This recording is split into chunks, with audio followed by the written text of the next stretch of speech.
మీ ఎలాంటి వ్యాపార ప్రకటనలకైనా వెంటనే మా ఛానల్ సంప్రదించండి. అందరికీ నమస్కారం. నేను శిరీష. ప్రస్తుతం మనతో పాటు ఉన్నారు ప్రముఖ ఆధ్యాత్మికవేత్త, జ్యోతిష్య పండితులు, త్రిపుర సుందరి పీఠం దైవజ్ఞ రామ శర్మ గారు. గురుగారితో మాట్లాడదాం. నమస్కారం గురుగారు. గురుగారు, ఈ ఏప్రిల్ 20వ తారీఖు సోమవారం అక్షయ తృతీయ అని వస్తుంది. మరి ఆ రోజు విధి విధానాలు ఏంటి? నిజంగా అక్షయ తృతీయ అంటే నిజంగా బంగారం కొనుక్కుంటే మన దగ్గర ఉన్న బంగారం డబుల్ అవుతుందా అని చాలా మంది అనుకుంటుంటారు. ఏదైనా కలిసి వస్తుంది ఏదైనా కొనుక్కుంటే అని. మరి ఆ రోజు ముఖ్యంగా ఎలా పూజ చేసుకోవాలంటారు? ఎలాంటి నియమాలు పాటించాలంటారు? ఎలాంటి వస్తువులు మనం ఇంట్లో కొనుక్కుంటే కలిసి వస్తుంది అంటారు? ఎలాంటి దాన ధర్మాలు కూడా చేయాలంటారు? ఒక్కసారి. శ్రీ గురుభ్యో నమః. శ్రీ మహాగణాధిపతే నమః. అరుణాం కరుణాతరంగితాక్షిం ధృతపాశాంకుశ పుష్పబాణ చాపాం అనిమాదివిరయూరుతాం అయూకైః అహమిత్యేవ విభావయేద్ భవానీం. ఓం శ్రీమాత్రే నమః. సర్వమంగళమాంగళ్యే శివే సర్వార్థసాధకే శరణ్యే త్ర్యంబకే గౌరీ నారాయణి నమోస్తుతే. అక్షయ తృతీయ అంటారు, దాన్ని అక్షతది అంటారు. వైశాఖ తెలుగు నెలల్లో వైశాఖ మాసంలో వచ్చేటువంటి ఒక శుద్ధ తదియను అక్షతది అంటారు. ఇది ఒక పండుగ. అయితే ఇంతకుముందు ఎవరికి తెలియదు కొంతకాలం వరకు. అది మొన్న వాళ్ళు చేసేటప్పుడు అది ప్రాచుర్యాన్ని పొందింది, బాగా ప్రాచుర్యాన్ని పొందింది. దీనికి మనకు భవిష్య పురాణంలో దాంట్లో వ్రత విధానాలు చెప్పినప్పుడు వ్యాస మహాముని చెప్తున్నాడు. ముఖ్యంగా ఎప్పుడైతే ఈ మీడియా వచ్చిందో అప్పటి నుంచి కొన్ని పండుగలు మంచి ప్రాచుర్యాన్ని చేసుకుంటున్నాయి. ఈ పండుగ నాడు చేయవలసింది ఏముంది అంటే దాన ధర్మాలు ఎక్కువగా చేయడం, విష్ణుమూర్తి పూజ చేయడం అనేటువంటిది దీనికి ముఖ్య ప్రాధాన్యం. ఆ రోజు విష్ణుమూర్తి యొక్క పూజ చేయాలి, దాన ధర్మాలు చెయ్యాలి. అందుకే మనకి ఏమిటాడు, అక్షయ సంతతి తస్యాం సుకృతం అక్షయం అక్షితై పూజ్యతే విష్ణు తేన సాక్షతయా స్మృతా అన్నాడు మనకు భవిష్య పురాణంలో. అక్షింతలతోటి విష్ణుమూర్తిని ఆ రోజు పూజ చేయాలి, అవి అక్షయ సంపద ఇస్తుంది అని చెప్పి మనకు పురాణాలలో చెప్పినటువంటిది. అయితే బంగారం కొనాలి, తప్పకుండా కొనాలని అప్పులు చేసి బంగారం కొనమని ఏ వరాహ పురాణం, భవిష్య పురాణం కానీ బ్రహ్మాండ పురాణం కానీ ఏ పురాణంలో చెప్పలేదు, ఏది చెయ్యలేదు. అది మనం ఒకరిని చూసి ఒకరం నేర్చుకొని దాన్ని తెచ్చుకొని పెట్టుకునేటువంటిదే. అయితే దీనికి ఉదాహరణగా చెప్పడం ఏంటంటే, శాకల నగరం అనేటువంటిది పూర్వకాలంలో ఒకటి ఉండేది. ఆ శాకల నగరంలో ధర్ముడు అనేటువంటి ఒక కోమటి వైశ్యుడు ఉండేవాడు. అతను విష్ణుభక్తి పరాయణుడు. రోజు విష్ణుమూర్తి నామస్మరణ, విష్ణు యొక్క పూజ చేసుకుంటూ ఉండేవాడు. తనకు తోచినంతలో దాన ధర్మాలు చేసుకుంటూ ఉండేవాడు. ప్రతిరోజు సాయంకాలం ఏం చేసేవారు, అక్కడ ఉన్న దేవాలయానికి వెళ్ళి అక్కడ ఉన్న పూజారి ప్రవచనాలు చేస్తుంటే వింటూ కూర్చొని ఉన్నాడు. నిరంతరం దైవభక్తి, భార్య బిడ్డలు అందరూ కూడా అదే ఉన్నారు. ఒకనాడు ఇలా అదే విధంగా పూజారి చెప్తూ ఉంటూ అక్షయ తదియ గురించి ఆ పూజారి గారు చెప్పారు. అక్షయ తదియ నాడు పూజ చేసుకోండి, దాన ధర్మాలు చేయండి, ఆ విష్ణు సహస్రనామాలతో విష్ణుమూర్తి యొక్క అష్టోత్తర నామాలతో పూజ చేసుకోండి, మీకు సంపద కలుగుతుంది, కానీ దాన ధర్మాలు తప్పకుండా చెయ్యాలి అని చెప్పి ఆ బ్రాహ్మడు చెప్పడము, ఈ వైశ్యుడు వినడం, ధర్మజుడు వినడం అనేటువంటి జరిగింది. వచ్చి ఎప్పుడు అక్షయ తదియ వస్తుందా అని చెప్పి ఎదురు చూశాడు. అక్షయ తదియ రానే వచ్చింది. ఈ కోమటి మహాభక్తుడు ఆ రోజు అక్షయ తదియ నాడు విష్ణుమూర్తికి ఘనంగా పూజ చేశాడు. తనకున్న దాంట్లో ఉన్న అందరికీ దానము, పెద్దలు ఇద్దరు అనుకున్న అందరికీ దానం చేశాడు. దాంట్లో ముఖ్యంగా చెప్పులు, ఛత్రి అంటే గొడుగు, పాదరక్షలు, గొడుగు, ఉదకుంభ దానం అంటే ఒక నీళ్ళతో ఉన్నటువంటి ఒక చెంబు, ఇవన్నీ కూడా దానం ఇవ్వడం ఆ రోజు మనకు చాలా మంచిది. ఇవన్నీ కూడా చెప్తే సరే ఇంటికి వచ్చిండు బ్రాహ్మణులకు, వాళ్ళకు, బీద వాళ్లకు ఈ చెప్పులు, ఛత్రి, గొడుగులు, ఇవన్నీ కూడా ఉదకుంభ దానాలు, ఇవన్నీ కూడా మామిడి పళ్ళు. ఇప్పుడు మామిడి పళ్ళు మనకి ఇప్పుడే వస్తాయి కదా, దాన్ని సంతాన ఫలం అంటారు, అభీష్ట ఫలం అంటారు. కోరిన కోరిక మామిడి పండు దానం చేస్తే కోరిన కోరికలు నెరవేరుతాయి. మనసులో ఏ ఉద్దేశంతో మామిడి పండు అక్కడ భగవంతుడికి సమర్పిస్తామో, బ్రాహ్మడికి సమర్పిస్తామో ఆ కోరిక నెరవేరుతుందని చెప్పి అభీష్ట ఫలం అని కూడా అంటారు దాన్ని. కాబట్టి అలాంటి పండ్లు దానం చేయడం ఇవన్నీ కూడా ఆ రోజు. ఆ విధంగానే ఈ ధర్ముడు అన్నీ కూడా చేశాడు. భార్యాబిడ్డలు అయ్యో సంపద అంతా అయిపోతుంది అన్నా వినకుండా అంతా దానం చేసేశాడు. ఇలా ప్రతి సంవత్సరం చూస్తూనే ఉంటే ఉన్న సంపద అంతా కూడా అయిపోయింది ధర్మునికి. బీద స్థితి వచ్చింది. అయినా పూజ మానలేదు. ఉన్న దాంట్లో సంతోషంగా కాలం గడుపుకున్నారు. ఒక బుక్క భోజనం దొరికితే ఆ 2 మెతుకుల భోజనంతో సంతోషంగా ఉన్నారు. పిడికట్టు దొరికినా సంతోషంగానే ఉన్నారు. ఇలా ఉండి అక్షయ తృతీయ పూజ మాత్రం వదులుకోలేదు. చివరకు కాలం అయిపోయింది, మరణించాడు. తిరిగి 2వ జన్మలో శాకల్య నగరానికి అతను రాజై పుట్టాడు. ఇప్పుడు చేసుకున్న పుణ్యం అప్పుడు రాజుగా పుట్టించింది. అయితే అతని భార్య మళ్ళీ వాళ్ళే ఆ దంపతులే అక్కడ రాజయ్యారు. అతనికి భార్య ఈమెనే అయింది. ఈయన భార్య రాజా చేస్తున్నాడు. అయినా గత జన్మం యొక్క స్ఫురణ వల్ల అక్షయ తృతీయ అనేటువంటిది మర్చిపోలేదు, దాన ధర్మాలు మర్చిపోలేదు. అవి చేస్తూనే ఉన్నాడు. 10 మందితో చేయిస్తున్నాడు. తన రాజ్య ప్రజలందరి చేత కూడా చేయిస్తూనే ఉన్నాడు. ఇలా చేయించడం వల్ల సంపద తరగడం లేదు రాజుగారికి. సంపద రోజు రోజుకు పెరుగుతుంది. పోయిన జన్మ రోజు చేసుకున్న పుణ్యం ఉంది కదా, దానివల్ల ఎంత ఇతను దానా ధర్మాలు చేస్తున్నాడో అంతకు మిన్నగా వస్తున్నాయి. అలా ఈ అక్షయ తృతీయ నాడు విష్ణుమూర్తి యొక్క పూజ చేయమని చెప్పాడు. ఎందుకు చేయమని చెప్పాడు? అక్షతై పూజ్యతే విష్ణు అన్నాడు కానీ హిరణ్యైన పూజ్యతే విష్ణు అనలేదు. బంగారంతో పూజ చేయమని చెప్పలేదు శాస్త్రంలో. అక్షతై పూజ్యతే విష్ణు, అక్షతల చేత, అంటే అక్షింతలు అంటే తెలుసు కదా, అక్షింతల చేత స్వామివారికి పూజ చెయ్యాలి. ఆ రోజు ఉదయం పొద్దున్నే లేచి స్నానము, సంధ్యావందనాలు, మన నిత్య కార్యక్రమాలన్నీ కూడా తీర్చుకొని విష్ణుమూర్తి విగ్రహము లేదా ఫోటో పెట్టుకొని ఆ విష్ణు సహస్రనామాలు కానీ విష్ణు అష్టోత్తర నామాలు కానీ చదివి విష్ణుమూర్తికి పూజ చేసి ఆ అక్షింతలు ఏం చెయ్యాలి? ఒక మూట కట్టి అల్మారిలో పెట్టుకోండి. దేవుడికి సమర్పించినవి. దానివల్ల మనకు సంపదలు వస్తాయి, అనుకున్న పనులు జరుగుతుంటాయి. అంతేగాని బంగారం కొని బంగారంతో విష్ణుమూర్తికి పూజ చేయాలి, బంగారమే కొనాలి అనేటువంటిది ఎక్కడ రాసి లేదు. అనవసరంగా అప్పులు చేసి బంగారం కొనుక్కుంటే అప్పులు మిగులుతాయి కానీ బంగారం పెరగదు. అంతే ఉంటుంది. ఎంత ఉంటుంది, నువ్వు ఎంత కొన్నావో గంతే బంగారం ఉంటుంది కానీ బంగారం పెరగదు. అప్పులు మాత్రం మిగులుతాయి. ఎందుకంటే ఇవాళ చాలా తక్కువ ధరలో ఉంది బంగారం కాబట్టి కిలోలు కొనుక్కొని పెట్టుకోండి. చాలా తక్కువ ధర ఉంది కదా బంగారం, 1,50,000 పెద్దగా కష్టం ఏం లేదు. కొనుక్కొని పెట్టుకోండి అని బంగారం పెరగదు, అప్పులు మిగులుతాయి. కాబట్టి బంగారం కొనాలని చెప్పి ఏ శాస్త్రము చెప్పలేదు తల్లి. దానికి ఏం చేయాలంటే అక్షింతలతో విష్ణుమూర్తికి పూజ చేసి ఆ అక్షింతలు దాచిపెట్టుకోవాలి.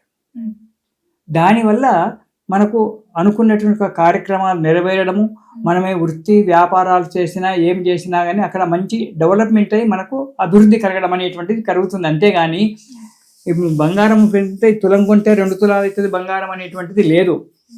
అలా ఏం చెప్పలేదు, ఎక్కడ చెప్పలేదు. కాబట్టి అది మీ ఇష్టం. కొంటే నేను వద్దనేవాడిని కాదు, కానీ అప్పులపాలుగా అయ్యి భారం పెట్టుకోకూడదు. అక్షింతలతో స్వామి అంటే మనకు భవిష్య పురాణంలో మనకు చెప్పినటువంటి ఏంటంటే అక్షతై పూజ్యతే విష్ణు అన్నాడు. అక్షింతల చేత నాకు పూజ చేయండిరా చాలన్నాడు విష్ణుమూర్తి. అందు గురించి అలా పూజ చేసి ఆ స్వామివారి యొక్క అనుగ్రహాన్ని పొంది ఆ అక్షింతలు మనము ఒక డబ్బరనో ఒక మూటనో కట్టి పెట్టుకుంటే దానివల్ల ఏమవుతుందంటే మనం చేసే వృత్తిలో వ్యాపారంలో డెవలప్మెంట్ వచ్చి మనకు ధనం వస్తుంది, సుఖంగా జీవిస్తాము. మళ్ళీ జన్మలో మంచి ఒక శ్రీమంతుని కుటుంబంలో, ఏ అంబానీ గారి అటువంటి వాళ్ళ కుటుంబంలో జన్మించి సుఖము సౌభాగ్యము మనం పొందుతాం తల్లి. ఇది అక్షయ తృతీయ యొక్క పూజా విధానము, పూజ. అంతేగాని బంగారమే కొని బంగారంతో పూజ చేయాలి అని చెప్పి ఎక్కడ చెప్పలేదు. కాకపోతే వైశాఖ మాసంలో చెప్పులు, గొడుగు ఇవి దానం చేస్తే మహాపుణ్యం, మోక్ష సామ్రాజ్యం, పితృదేవతలు చాలా సంతోషపడతారు. ఎందుకు చేయాలి అంటే దీనికి ఒక చిన్న కథ ఉంది, అది చెప్తాను. చెప్పులు గొడుగు ఎలా వచ్చినాయి, పూర్వకాలంలో ఉన్నాయా అనేటువంటి ఒక విషయం కాదు. ఫస్ట్ ముందు పూర్వకాలంలో గొడుగులు లేవు, ఏమి లేవు. ఆ వాతావరణం వీళ్ళు ఎలా సంకల్పం చేస్తే అలా వాతావరణం ఉంది. వాన రావాలంటే వర్షం రావాలంటే వర్షం వచ్చింది, ఎండ కొట్టమంటే ఎండ కొట్టింది, చలి ఉండమంటే చలి ఉండింది. అది ఒక ఋషుల యొక్క చేతిలో సత్యయోగం కాబట్టి సత్యంగానే నడిచింది. అలాంటి సమయంలో ఓసారి జమదగ్ని మహాముని, రేణుకాదేవి, జమదగ్ని మహాముని భార్య పేరు రేణుకాదేవి. ఈ జమదగ్ని మహాముని మంచి శాస్త్ర సంపన్నుడు, వేద సంపన్నుడు, శాస్త్ర సంపన్నుడు, ధనుర్విద్య పారంగతుడు. ధనుర్విద్య కూడా మహాఘనంగా నేర్చినటువంటి వారు. అక్కడ నది ఒడ్డున ఉన్నారు. ఒక నది ఒడ్డున మాహిష్మతి నగరంలో పక్కకు నది ఒడ్డున ఉన్నారు. ఆ మాహిష్మతి నగరాన్ని కార్తవీర్యార్జునుడు పరిపాలన చేస్తుంటాడు. అక్కడి దగ్గరలోనే ఒక నది ఒడ్డున జమదగ్ని మహాముని వీళ్ళున్నారు. జపము తపము చేసుకుంటున్నారు. అయితే ఒకసారి జమదగ్ని మహామునికి ఏం అలవాటు అంటే రోజు ఉదయమే దేవుని పూజ అవన్నీ చేసుకున్న తర్వాత నిత్యకర్మాలు చేసుకున్న తర్వాత ధనుర్విద్య అభ్యాసం చేయడం, రోజు బాణాలు వదిలిపెట్టి వేయడము. ఈ రేణుకాదేవి నవ్వుకుంటూ వెళ్ళి బాణాలు తీసుకొచ్చి మళ్ళీ భర్తకి ఇవ్వడం, ఈమె వెళ్ళడం, ఈయన వేయడము, ఆమె తీసుకొచ్చి ఇవ్వడం. ఇది వాళ్ళిద్దరికి ఒక ఆటగా మారిపోయింది. ఇలా వాళ్ళిద్దరికి ఇలా ప్రతిరోజు చేస్తున్నారు. ఉదయం కాగానే అనుష్ఠానం కాగానే మంచిగా ఆగా వచ్చి ఆ ఉష్కలో కూర్చొని ఈయన బాణాలు సంధిస్తూ వదిలిపెట్టడము, రేణుకాదేవి వెళ్ళి ఆ బాణాలు తీసుకొచ్చి మళ్ళీ జమదగ్నికి ఇవ్వడము, ఈయన వదిలిపెట్టడం. ఇలా అవుతుంది. కొద్ది రోజులు అయిన తర్వాత ఏమైందంటే ఒకనాడు వేశాడు, సమయం చాలా అయిపోయింది, మధ్యాహ్నం అవుతుంది. జమదగ్ని మహాముని బాణాన్ని వేశాడు. వేస్తే ఆ బాణం దూరంగా పడింది. రేణుకాదేవి వెళ్తుంది. మధ్యాహ్నం ఎండ, వేసవి కాలం, కాళ్ళు కాలుతున్నాయి, నెట్టి మాడ మండిపోతుంది, చెమటలు గాడుతున్నాయి, నడవలేకపోతుంది. ఆ ఉష్కలో దారిలో చెట్టు నీడకు నిలబడుకుంటూ వెళ్ళి బాణాన్ని తీసుకొని మళ్ళీ నీడకు నిలబడి మెల్లగా వచ్చింది. వచ్చేటప్పటికి ఈమె భయపడుతుంది. ఎందుకంటే మహాకోపిష్టి జమదగ్ని. ఇంతసేపు ఆలస్యం ఎందుకు చేశామని చెప్పి ఏం శాపం పెడతాడో ఏం చేస్తాడో మహానుభావుడు అని భయపడుతూ బాణాన్ని అక్కడ పెట్టి తల ఉంచుకొని నిలబడి, ఎందుకు ఇంత ఆలస్యమైందన్నాడు. స్వామి, నా తప్పేం లేదు, కాళ్ళు కాలుతున్నాయి, మధ్యాహ్నం ఎండ, నెత్తి మండిపోతుంది, ఆ చెట్టు నీడకు నిలబడి నేను వెళ్ళి తీసుకొచ్చాను, అందుకు ఆలస్యమైంది. ఇగో నా కాళ్ళు చూడండి బొబ్బలు ఎక్కాయి, నా తల చూడండి వేడికి మండిపోతుంది అని చెప్తే నిజం తెలుసుకొని సూర్యుడిని శపించడానికి కూరుకున్నాడు మహానుభావుడు. సూర్య భగవాన్ని శపించడానికి చేతిలో నీళ్లు తీసుకున్నాడు. ఈ జమదగ్ని భయానికి సూర్యుడు అన్ని చూస్తున్నాడు కదా, సూర్యునికి చలనం లేకుండా చేశాడు. అంటే ఇక ముందుకు ప్రయాణం లేదు, వెనుక ప్రయాణం లేదు, నువ్వు మధ్యాహ్నం పూట అక్కడే ఉండిగా అని చెప్పాడు. సూర్యనారాయణమూర్తి, నువ్వు ఇటు అటు పడడానికి లేదు, మధ్యాహ్న సమయంలో నా భార్యకు బాధ పెట్టావు కాబట్టి నువ్వు ఇక్కడే ఉండిపో అన్నాడు. అలా ఉంటే ఎలా అవుతుంది? ప్రపంచం అవుతుందా? సూర్య కిరణం లేకపోతే సాయంకాలం ఎలా అవుతుంది, మళ్ళీ ఉదయం ఎలా అవుతుంది, మధ్యాహ్నం పూట ఇంత వేడికి ప్రపంచాలన్నీ కూడా మాడిపోతాయి మధ్యాహ్నం వేళ్లకు అని చెప్పి సూర్యుడే దిగొచ్చాడు. వచ్చి జమదగ్ని కాబట్టి, ఇది నా కాలం, నేను ఏ కాలంలో ఏ పని చేయాలో ఆ పని చేస్తున్నాను, నా తప్పని చెప్పి నన్ను మీరు శపించడం బాగుండదు మహర్షి, నాకు ఉపాయం చెప్పండి, ఏదైనా చేయాలి అంటే. ఏం ఉపాయం చెప్తారు? నా భార్య కాళ్ళన్నీ బొబ్బలెక్కినాయి, అది ఇది అని చెప్పాను. అంటే కాదు స్వామి, బొబ్బలు ఇవ్వకుండా దానికి నేను ఉపాయం చెప్తాను, నాకు చలనం చెయ్యి, అంటే నేను కదిలేటట్టుగా చెయ్యి, నా ప్రయాణం నేను సాగించుకుంటానని చెప్పి అంటే సరే అయితే ఏమని అంటే అప్పుడు సూర్యనారాయణమూర్తి ఏం చేశాడు, ఒక గొడుగు పాదరక్షలు ఇచ్చాడు.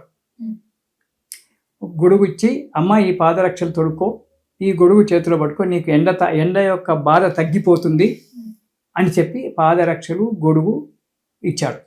అప్పుడు రేణుకాదేవి ఈయన బాణాలు వేసినా కానీ సునాయాసంగా కాళ్ళు కాలకుండా, కాళ్ళకు చెప్పులు ఉన్నాయి, పైన ఎండ రాకుండా గొడుగు పట్టుకుంది, సునాయాసంగా. అప్పుడు ఈ పాదరక్షలు గొడుగు అప్పుడు ఆవిర్భవించినాయి జమదగ్ని మహాముని యొక్క.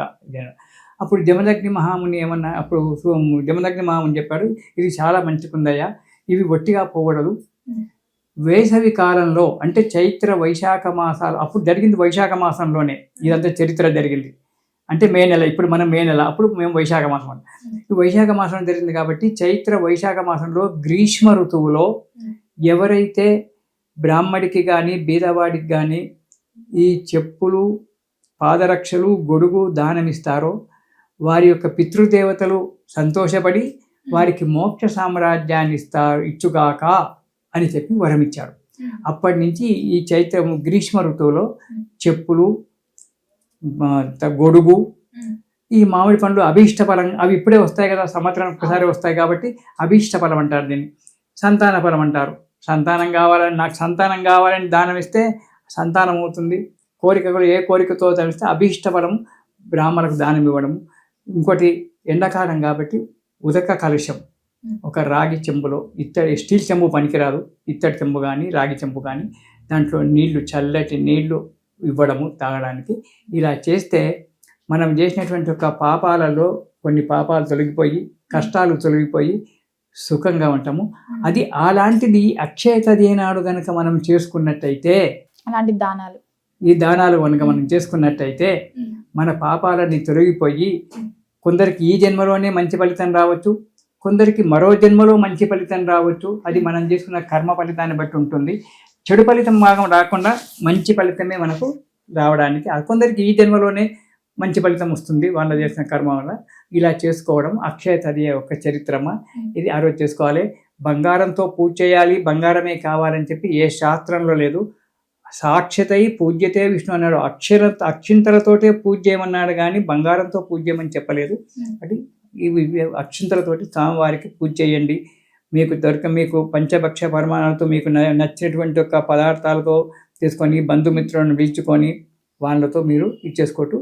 ఈ ధర్ముని చరిత్ర ఉంటుంది.